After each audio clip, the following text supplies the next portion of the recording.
Hello everyone, welcome back to my channel. So I hope you all are well and your examinations preparation must be going well also. So in this video we will gonna discuss about the introduction of ecology और सबसे पहले मैं पूरी की पूरी ecology का section पूरा ख़त्म कर दूंगी, उसके बाद फिर न्यू सेक्शन स्टार्ट करूंगी। बहुत सारी वीडियोस यहाँ पर आपको बीएससी की मिलेगी और आई गारंटीड यू कि अब मैं रेगुलरली वीडियोस बनाऊंगी एंड इतनी अच्छी तैयारी करा दूंगी आप लोग की बीएससी की और इतनी स्मार्ट तरीके से कि आप लोग को पेपर जब आएगा ना तो एक्साइटमेंट होगी, डर नहीं लगेगा। ठीक है, तो उसके लिए आप लोग मेरे चैनल को सब्सक्राइब कर लो क्योंकि यहाँ पर बेनिफिशियल वीडियोस बहुत ज़्यादा मिलेगी और आपका ही बेनिफिट होगा इसमें। ठीक है, तो इंट्रोडक्शन अगर आप इकोलॉजी का देखोगे तो यहाँ पर मैंने बहुत अच्छी अच्छी स्लाइड बनाई है, खुद बनाई है, तो आप इसको आप हैंड रिटन नोट्स इसको बोल सकते हो और लिख भी सकते हो अपनी कॉपीज़ में। तो जाओ और पेन और कॉपी लेकर के आओ, देन हम लोग इसको आगे पढ़ते हैं। इकोलॉजी हम लोग क्या क्या पढ़ रहे हैं? इकोलॉजी पढ़ रहे हैं। और इकोलॉजी क्या है, आप किस सब्जेक्ट में इकोलॉजी को पढ़ते हो, सबसे पहले वो नोट करो। तो हम इकोलॉजी किस सब्जेक्ट में पढ़ते हैं? साइंस में पढ़ते हैं। किस में पढ़ते हैं? साइंस में। ओके, उसके बाद यहाँ पर दो टर्म्स हैं, कौन कौन से? Eco and then logy. ठीक है, हमेशा से जब भी हमें लॉजी वर्ड मिलता है, एक लॉजी एक टर्म है, उसका मतलब क्या होता है? हमेशा से, अगर नहीं पता है तो उसको रट लो अभी, टू स्टडी। ठीक है, तो जब भी आपको कहीं भी टर्म लॉजी मिलेगा डेट मीन्स कि वहाँ पर जो मतलब होगा उसका वो होगा टू स्टडी। ओके, इको का मतलब क्या होगा यहाँ पर? इको का मतलब ईजी है, इन्वायरमेंट। क्या होगा? इन्वायरमेंट। ठीक है, अब इन्वायरमेंट में आपको दो चीज़ें मिल सकती हैं, आपको लिविंग चीज़ें भी मिलेंगी, आपको नॉन लिविंग चीज़ें भी मिलेंगी। इसको साइंस की भाषा में क्या बोलते हैं? लिविंग को बोलते हैं बायोटिक और नॉन लिविंग को बोलते हैं एबायोटिक। ठीक है, तो आप क्या कर रहे हो? अगर आपसे कोई बोलेगा कि define ecology, what is ecology, तो आप क्या बोलोगे? It is the branch of science. Okay, let me change the colour. It is a branch of science that deals with the study of environment. ठीक है, एंड इन्वायरमेंट में living non living दोनों मिल जाएगा। ठीक है, तो आपको समझ में आया कि इकोलॉजी क्या होता है? इकोलॉजी आपको स्टडी, एक साइंस है जिसमें आप क्या पढ़ते हो? इन्वायरमेंट के बारे में पढ़ते हो। इन्वायरमेंट में ऑर्गेनिजम्स किस तरीके से रहते हैं आप उसको पढ़ते हो, और लिविंग एंड नॉन लिविंग चीज़ों के बारे में पढ़ते हो। और बस लिविंग नॉन लिविंग नहीं, वो लिविंग और नॉन लिविंग एक दूसरे के साथ कैसे रह रहे हैं, आप इसको भी इकोलॉजी में ही पढ़ते हो। ठीक है, तो ये हो गया। नाउ यहाँ पर अभी आपको स्लाइड मिलेगी। Okay, this is the slide जिसमें आपको अच्छे से दिया हुआ है कि इकोलॉजी क्या है। इकोलॉजी है a branch of science that deals with the scientific study of relationship of the living organism with each other as well as with their environment। ठीक है, पता चल गया क्या है इकोलॉजी। उसके बाद जो इन्वायरमेंट है, अभी यहाँ पर एक टर्म आया इन्वायरमेंट। आप पूछोगे एक्चुअली इन्वायरमेंट क्या होता है, मैंने अभी आपको बताया। Environment is defined as the total sum of abiotic and biotic component. ठीक है, यहाँ पर अब आप पूछोगे एक चीज़ कि ठीक है दी, हमको ये समझ में आ गया, बट आप हमें ये तो बताओ कि ये बायोटिक और एबायोटिक क्या होता है। ठीक है, लाइक यू नो, सबसे पहले मैं बायोटिक बताती हूँ। जो भी जिंदा चीज़ें हैं ना, जो सांस ले रही हैं, जो ग्रोथ कर रही हैं, जो बढ़ रही हैं, दे आर बायोटिक। ठीक है, जैसे green plant, animals, humans, symbionts and parasites. ठीक है, सिम्बियॉन्ट्स में आप पूछोगे दीदी सिम्बियॉन्ट्स क्या होता है, तो सिम्बियॉन्ट जब एक रिलेशनशिप बनाते हैं दो ऑर्गेनिज्म ना, उसको सिम्बियोसिस रिलेशनशिप कहते हैं, और जो जो बनाते हैं उसे कहते हैं सिम्बियॉन्ट। ठीक है, जैसे एग्जाम्पल इसका बहुत अच्छा है लाइकेन। किसका किसका एसोसिएशन होता है ये? तो ये एसोसिएशन होता है एल्गी का प्लस फंजाई का। ठीक है, तो lichen is the best example of symbiosis relationship. ठीक है, तो ये सारे के सारे बायोटिक होते हैं जो जिंदा होते हैं, मीन्स उसको उसमें ग्रोथ हो रही है, सांस ले रहे हैं। ठीक है, आप समझ रहे हो। ये हो गए आपके बायोटिक चीज़ें। एबायोटिक की चीज़ें अगर मैं आपको बताऊं, देखो एबायोटिक में बहुत ईजी है, जैसे एनर्जी हो गया, एबायोटिक में एनर्जी हो गया, रेडिएशन हो गया, ग्रेविटी हो गई, topography, soil, fire and temperature. ठीक है, अब इन सब ये सब चीज़ें क्या सांस ले रही हैं क्या? या ये कोई प्रोसेस कर रही है क्या, मेटाबॉलिज्म हो रहा है क्या इनमें, नहीं, कुछ भी नहीं हो रहा है, तो ये क्या है, एबायोटिक है। बट क्या, मैं आपसे यहाँ पर एक क्वेश्चन पूछ रही हूँ, अब अभी आप ये पूछोगे कि ठीक है जब ये कुछ कर ही नहीं रही हैं, ये ना सांस ले रही है, ना ये बढ़ रही है, ना ये कुछ नहीं कर रही है, तो इसका ज़रूरत क्या है। But can you answer me one thing, क्या प्लांट बिना सनलाइट के रह पाएंगे, बताइए। मान लो ये है आपके प्लांट है, ठीक है, ये प्लांट है आपका, क्या ये बिना सनलाइट के रह पाएगा, इसको सनलाइट चाहिए ही, ऑब्वियसली चाहिए ना। सनलाइट क्या है, सनलाइट एक एबायोटिक कंपोनेंट है, लेकिन प्लांट क्या है, प्लांट है बायोटिक कंपोनेंट। तो आपको समझ में आ गया कि इकोलॉजी में आपको बस एबायोटिक या फिर बायोटिक के बारे में नहीं पढ़ना होता है, आपको इन दोनों के इंटरेक्शन के बारे में पढ़ना होता है कि ये दोनों एक दूसरे के साथ इंटरेक्ट कैसे हो रहे हैं, ठीक है। यही यहाँ पर लिखा हुआ है कि living organism with each other as well as with their environment, ठीक है। तो आई होप कि आपको ये सब समझ में आ गया होगा, ठीक है। Now let's move on the another slide. अब देखो हम लोगों ने इकोलॉजी पढ़ ली, बट अब हम लोग को देखना है कि आखिर इकोलॉजी की सबसे छोटी यूनिट क्या है और सबसे बड़ी यूनिट क्या है, कैसे हम कहेंगे, मीन्स एक शुरुआत कैसे हुई उस चीज़ की, ठीक है। तो अगर आपसे कोई पूछेगा लेवल ऑफ ऑर्गेनाइजेशन, जैसे शुरुआत एक इंसान से, जैसे बोलते हैं ना बूंद बूंद से सागर बनता है, तो द फर्स्ट बूंद इज द यूनिट, ठीक है, एकदम शुरुआत वाली यूनिट। वैसे ही इकोलॉजी की क्या है, ठीक है। तो सबसे पहले आप देखोगे एक इकोलॉजी बनने में, ठीक है, आप देखोगे कि सबसे पहले एक इंडिविजुअल बहुत नेसेसरी है, ठीक है। उसके बाद पॉपुलेशन बनता है, बहुत सारे इंडिविजुअल को मिला दो, देन उसको बहुत सारे पॉपुलेशन को मिला दोगे कम्युनिटी, बहुत सारे कम्युनिटी को ecosystem, and then biome, and then biosphere, ठीक है। अब आप पूछोगे ठीक है समझ में आ गया, बट समझ में नहीं आया, ठीक है, मैं समझा रही हूँ ना। देखो लेवल ऑफ ऑर्गेनाइजेशन में ना इंडिविजुअल्स को सबसे पहले समझना है, ठीक है। यहाँ पर फ्रॉग का एग्जांपल दिया है, बट हम आपको दूसरे एग्जांपल समझाते हैं। लाइक कि आप समझ लो कि यहाँ पर एक क्रो है, ठीक है, जो कि एक ही है, एक ही क्रो अभी तक रह रहा है, बट आगे क्या हुआ ना, कुछ साल बाद यहाँ पर बहुत सारे क्रो आ गए, ठीक है, बहुत सारे क्रो आ गए, बहुत ज़्यादा, मतलब क्रो के जो नंबर है वो इंक्रीज़ हो गए। तो यहाँ पर अभी क्या था, एक इंडिविजुअल था, लेकिन बहुत सारे क्रो के जब नंबर आए ना, then it is called the population of crow, ठीक है। बहुत सारे क्रो आ गए तो पॉपुलेशन बन गई, तो अब एक पॉपुलेशन बन गई, एक ही ट्री पर था वो, ठीक है। तो ट्री यहाँ पर एक ट्री पर क्या थे, क्रोस थे, ठीक है। तो ऐसा नहीं है कि वो जिस जंगल में रह रहा है वहाँ पे एक ही ट्री होगा, वहाँ पर बहुत सारे ट्री भी होंगे, ठीक है। तो ये बहुत सारे ट्री हो गए, और ऐसा भी नहीं है कि इस ट्री में अगर एक पेड़ पर क्रो है तो दूसरे पेड़ पर कुछ नहीं हो या फिर क्रो ही हो, ऐसा भी नहीं है। वहाँ पर पिजन भी हो सकते हैं, ठीक है, वहाँ पे क्या हो सकते हैं, पिजन भी हो सकते हैं। और जब अगर ये फॉरेस्ट है तो यहाँ पर नीचे ग्रास होंगे, ग्रास होगा ना, वो क्या बोलते हैं, घास बोलते हैं ना, घास होंगे, और घास में स्नैक होंगे, ये स्नैक होंगे कि अगर कभी क्रो नीचे गिरा, भाई खा सकते हैं, क्रो को भी खा सकते हैं, स्नैक क्यों नहीं खा सकते हैं। और फिर नीचे फ्रॉग भी होंगे, ठीक है। तो यहाँ पर आपको हर एक चीज़ लिविंग दिख रही है, लेकिन यहाँ पर आपको क्या दिख रहा है कि डिस्टिंक्ट आपको पॉपुलेशन दिखाई दे रहा है कि क्रो की पॉपुलेशन अलग है, स्नैक की पॉपुलेशन अलग है, ट्री की पॉपुलेशन अलग है। तो then it is called a community, जहाँ पर हम डिफरेंट पॉपुलेशन को एक साथ देखते हैं, तो वहाँ पर उसको बोलते हैं कम्युनिटी, ठीक है।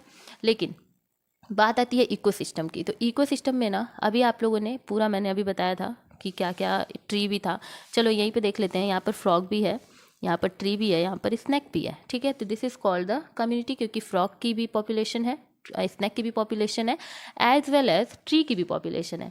लेकिन क्या ये जो तीनों हैं, फ्रॉग, स्नैक और ट्री, क्या ये बिना सनलाइट के रह पाएंगे, आंसर मी। क्या ये बिना सनलाइट, बिना वाटर या फिर बिना सॉयल, क्या ये जिंदा रह पाएंगे, नहीं रह पाएंगे। तो हमें क्या करना है, इन तीनों को इसमें मिला देना है, इन्हीं तीनों को नहीं, क्लाइमेट को भी मिलाओ, ठीक है। अभी मैंने जो पीछे बताया था क्लाइमेट को भी मिलाओ, ठीक है, एयर, वाटर, एयर को मिलाओ, ठीक है। तो जब हम कम्युनिटी के साथ इन सभी के सभी एबायोटिक फैक्टर को मिला देते हैं, कम्युनिटी में हमने क्या देखा, बस बायोटिक फैक्टर देखा, सब लिविंग देखा, प्लांट लिविंग है, स्नैक लिविंग है, क्रो लिविंग है, फ्रॉग लिविंग है, लेकिन क्या हमने कहीं एबायोटिक को देखा, नहीं। तो जब भी हम, अब मेरी बात एकदम ध्यान से सुनो, जब भी हम किसकी बात करते हैं, let me change the colour again, जब भी हम बायोटिक प्लस एबायोटिक की बात करते हैं, तो इसी को हम लोग क्या बोलते हैं, इसी को हम लोग बोलते हैं इकोसिस्टम। ठीक है, समझ में आ गया इकोसिस्टम क्या है? Ecosystem is a combination of abiotic and biotic factor, ठीक है, या बायोटिक कंपोनेंट। ठीक है, ये समझ में आ गया। उसके बाद आप पूछोगे कि दीदी बायोम क्या होता है? अब भाई बायोम भी देखो, बायोम आपका इकोसिस्टम, जब बहुत सारे इकोसिस्टम मिल जाते हैं। इकोसिस्टम समझ में आया क्या था? Abiotic plus biotic. अब बहुत सारे जब इकोसिस्टम मिलेंगे, ठीक है, ये अलग इकोसिस्टम, ये अलग इकोसिस्टम, ये अलग ecosystem, then it will form a biome, a biosphere. Biosphere क्या होता है? बायोस्फेयर आप समझो, atmosphere, atmosphere plus lithosphere plus hydrosphere, इसको मिलाकर के हम लोग कहते हैं बायोस्फेयर। ठीक है, एटमॉस्फेयर मतलब कि पूरा का पूरा हवा हुआ जो भी एटमॉस्फेयर, समझ रहे हो? लिथोस्फेयर मतलब लैंड, हाइड्रोस्फेयर मतलब वाटर। ठीक है, एयर, लैंड, वाटर, ये सब हो गए आपके बायोस्फेयर। और इसी पे तो ये सारा का सारा, पीछे फिर से चलते जाओ तो इन्हीं सब तीनों पे ही इकोसिस्टम डटा हुआ है, कम्युनिटी डटी हुई है, पॉपुलेशन एंड इंडिविजुअल। ठीक है, तो ये जब आप पूरा, आपको आई थिंक कि लेवल ऑफ ऑर्गेनाइजेशन समझ में आ गया हो कि एक इंडिविजुअल से पूरा का पूरा बायोस्फेयर बन रहा है। ठीक है, बहुत सारी चीज़ों से नहीं, एक छोटे से इंडिविजुअल से एक बहुत बड़ा बायोस्फेयर बन जा रहा है। समझ में आया? तो this is all about the level of organisation of ecosystem. Now हम लोग क्या पढ़ेंगे? इकोसिस्टम पढ़ेंगे कि व्हाट इज एक्चुअली इकोसिस्टम। ठीक है, हमने अभी आपको बताया इकोसिस्टम क्या होता है। एबायोटिक प्लस बायोटिक को हम लोग इकोसिस्टम कहते हैं, यहाँ पर दिया भी हुआ है। सबसे पहले इस टर्म को क्वाइन किसने किया था, इकोसिस्टम टर्म को? तो उसको उन्होंने, उनका नाम था मतलब एजी टेंसले। ठीक है, कब किया था? 1935 में। और इकोसिस्टम को डिफाइन कैसे करेंगे? It is the structural and functional unit of ecology, क्योंकि यहाँ पर आपको एबायोटिक एंड बायोटिक दोनों ही मिलते हैं। अगर आप इंडिविजुअल की बात करो बस बायोटिक है, पॉपुलेशन की बात करो बस बायोटिक है, कम्युनिटी की बात करो बस बायोटिक है। लेकिन इकोसिस्टम क्या है? इकोसिस्टम में आप बायोटिक प्लस एबायोटिक पढ़ते हो, इसी वजह से इसको ही स्ट्रक्चरल एंड फंक्शनल यूनिट कहते हैं इकोलॉजी की। ठीक है, एबायोटिक में आप लोग पूछोगे कि एबायोटिक क्या होता है, बायोटिक क्या होता है? मैंने अभी बताया आप लोगों को, but let's make it more, मतलब आगे आप लोग अब बीएससी में आ गए हो ना, तो उस लैंग्वेज में अगर देखें तो एबायोटिक वो होते हैं जो इनऑर्गेनिक कंपाउंड होते हैं, ऑर्गेनिक कंपाउंड होते हैं, क्लाइमेट एंड फॉरेस्ट। ठीक है, बायोटिक क्या होते हैं? Autotroph and heterotroph. समझ में आ ही रहा होगा कि ह्यूमन बोलूँ या फिर एनिमल बोलूँ या फिर प्लांट बोलूँ, डिफ्रेंशिएट कर लोगे ना कि ऑटोट्रॉप या हेटरोट्रॉप क्या होते हैं। ठीक है, इनऑर्गेनिक कंपाउंड क्या होता है? जैसे कार्बन हो गया, मैंने लिखा भी हुआ है, हाइड्रोजन हो गया, ऑक्सीजन हो गया, it is what? Inorganic. But organic की बात करूं तो भाई क्या है? कार्बोहाइड्रेट हो गया, प्रोटीन हो गया, लिपिड हो गया। ठीक है, ये सब क्या हो गया? आपके पूरे के पूरे ऑर्गेनिक कंपाउंड होंगे। एंड फिर क्लाइमेट एंड फॉरेस्ट, अभी मैंने पीछे ही आप लोग को बताया। और बायोटिक में ऑटोट्रॉप एंड हेटरोट्रॉप, जिसके बारे में हम अभी आगे पढ़ेंगे। बायोटिक कंपोनेंट क्या होता है? Living organism, comparison plant, animals and microbes. ठीक है, जो प्रोड्यूसर्स होते हैं उसी को एक्चुअली हम लोग ऑटोट्रॉप कहते हैं, क्योंकि वो कुछ ना कुछ प्रोड्यूस करते हैं। प्लांट्स जो है ना, वो कभी भी किसी और चीज़ पे फीड नहीं करेंगे। They want sunlight, they want air, they want water, and बस प्लांट को यही चाहिए और कुछ नहीं चाहिए, प्लांट को यही चाहिए। ठीक है, लेकिन जब एनिमल और ह्यूमन की बात करें तो क्या आप खुद सोच के बताओ कॉमन सेंस के साथ कि क्या हमें बस सनलाइट, वाटर एंड एयर मिल जाएगा, हम रह लेंगे क्या? नहीं, क्योंकि हम सनलाइट से कोई खाना नहीं बना सकते हैं भाई। हमारे अंदर ऐसे बॉडी में कुछ नहीं है कि सनलाइट के फोटोसिंथेसिस करेंगे and then the food will be, हमारे शरीर में पूरा का पूरा एनर्जी मिल जाएगा। ऐसा कुछ नहीं होने वाला है हम लोग में। हम लोग को क्या करना पड़ेगा? फीड करना पड़ेगा। किस पे? प्लांट्स पे। किस पे फीड करेंगे? प्लांट्स पे। तो फिर उससे हमें कुछ खाने को मिलेगा। जैसे कि प्लांट से ही तो सब कुछ खाते हो आप लोग, हर एक खाना आप लोग का प्लांट से ही मिलता है या फिर एनिमल से मिलता है। तो अब उसमें भी है, बस अगर जो प्लांट्स पे रहते हैं उन्हें बोलते हैं प्राइमरी कंज्यूमर। जो किसको खाते हैं? प्लांट्स को खाते हैं। एग्जाम्पल हो गया काऊ। ठीक है, सेकेंडरी कंज्यूमर क्या होते हैं? जो प्राइमरी कंज्यूमर, मतलब जो प्राइमरी कंज्यूमर होते हैं उनको खाते हैं। जैसे अब काऊ को अगर खाएगा कोई तो उसको बोलेंगे सेकेंडरी कंज्यूमर, जैसे कि वोल्फ हो गया। ठीक है, फिर टर्शरी कंज्यूमर जो सेकेंडरी को खाए, वो कभी भी लेकिन ना प्राइमरी वाले को नहीं खाएगा। ठीक है, काऊ को नहीं खाएगा वो, क्या, या फिर खा भी सकता है, इट कैन बी। ठीक है, इट कैन बी, वो खा सकता है। क्योंकि लॉयन, अगर मैं यहाँ पर आप लोग को डियर बोलूँ, अगर मैं डियर बोलूँ तो डियर भी तो घास खाती है, वोल्फ उसको भी खा सकता है। ठीक है, लॉयन उसको भी खा सकता है। तो यहाँ पर आप लोग को समझ में आएगा एक topic that is food chain and food web, उसके बारे में हम लोग आगे डिस्कस करेंगे, ठीक है। अभी बस आप इतना समझो कि जो प्राइमरी को खाए वो सेकेंडरी कहलाता है, जो सेकेंडरी को खाए वो टर्शरी कहलाता है। अब लॉयन भाई ठीक है, इनको कोई खा नहीं सकता है, ही और she is the king and queen, ठीक है, इनको कोई खाएगा नहीं, बट मरेंगे ना कभी तो कभी, कभी ना कभी तो मरेंगे। तो जब मरेंगे तो क्या होगा, बॉडी क्या होगी, डिकम्पोज होगी। डिकम्पोज कैसे होगी, माइक्रो कंज्यूमर्स जो होते हैं, जो माइक्रो ऑर्गेनिज्म होते हैं लाइक बैक्टीरिया, वो डेड डिकेइंग प्लांट्स और एनिमल्स को खाते हैं। तो इसी तरीके से हमारे पूरे इकोसिस्टम को क्या मिलता है, एक पूरा इकोसिस्टम बनता है। कैसे, अभी आप बोलोगे कैसे दीदी, यहीं पे तो खत्म हो गया ना सब कुछ, उन्होंने खा लिया, अब इकोसिस्टम कैसे बनेगा, बनेगा कैसे बनेगा, मैं बता रही हूँ आपको। देखो यहाँ पर इन्होंने खा लिया ना ये पूरा का पूरा बैक्टीरिया, ये सारे डिकम्पोज कर दिया। अब ऐसा थोड़ी है कि बैक्टीरिया ने हड्डी भी खा ली, कुछ तो बचेगा ना, कुछ बचेगा ना, तो वो क्या होगा, सॉइल के साथ मिल करके, इसको हम लोग जो भी बोलते हैं वो बोलते हैं ह्यूमस, ठीक है। ये ह्यूमस क्या होगा, सॉइल में मिलेगा, ये पूरे सॉइल में मिलेगा। अगर कहीं से एक भी प्लांट का स्पोर इसमें आ गया तो ह्यूमस बेस्ट चीज़ होती है किसी भी प्लांट की ग्रोथ के लिए। यहाँ से फिर एक न्यू प्लांट निकलेगा, ठीक है, फिर एक न्यू प्लांट निकलेगा, फिर इस पे प्राइमरी कंज्यूमर आएगा, फिर सेकेंडरी कंज्यूमर प्राइमरी खाएगा, फिर टर्शरी सेकेंडरी को, फिर माइक्रो ऑर्गेनिज्म क्या करेंगे, उसको डिकम्पोज करेंगे, फिर ह्यूमस बनेगा, फिर यहाँ पे सॉइल में आएगा, स्पोर कहीं से आएगा, फिर प्लांट बनेगा। This is overall the ecosystem. ये क्या बन गया हमारा, इको सिस्टम, ठीक है। तो आई होप कि आपको समझ में आ गया इको सिस्टम। अब यहाँ पर लैटिट्यूड और एल्टीट्यूड की बात करते हैं, क्योंकि हमारा जो इको सिस्टम होता है ना, वो लैटिट्यूड और एल्टीट्यूड की वजह से बहुत ज़्यादा डिफ्रेंशिएट होता है, ठीक है। कैसे, देखो सबसे पहले उसके लिए हमें लैटिट्यूड और एल्टीट्यूड समझना होगा कि एक्चुअली क्या होता है। आपको समझ में आता है, ये पूरा का पूरा एक अर्थ है मान लो, ठीक है, दिस इज़ द अर्थ, ठीक। तो अर्थ में जो बीच वाली लाइन होती है, this line, this is called as the equator, जहाँ पर 0 डिग्री होता है। टेम्परेचर क्या होता है, एकदम 0 डिग्री होता है, ठीक है, ना माइनस में ना प्लस में, ठीक है। उसके बाद जब आप ऊपर जाते हो यहाँ ऊपर, तो आपको मिलता है ट्रॉपिक ऑफ कैंसर, उसके बाद यहाँ मिलता है ट्रॉपिक ऑफ कैप्रिकॉर्न, फिर उसके ऊपर जाते हो तो आपको मिलता है अर्टार्टिक रीजन, फिर यहाँ नीचे आते हो तो आपको मिलता है अंटार्कटिक रीजन, ठीक है, जो कि बहुत ठंडी ठंडी जगह, ये बहुत ठंडी होती है, ये एकदम कोल्ड होगा, ये भी एकदम कोल्ड होगा। और हाँ, this is the south and this is the north, ठीक है, ये नॉर्थ पोल है, ये साउथ पोल है, ठीक। यहाँ पर अब समझना क्या है कि ये सब आपको समझ में आ गया। समझना क्या है कि वेरिएशन कहाँ हो रहा है। देखो इक्वेटर पे ना सनलाइट बहुत अच्छी खासी पड़ती है, ठीक है, सनलाइट हमेशा ही इक्वेटर पे बहुत अच्छी पड़ती है, बहुत ज़्यादा।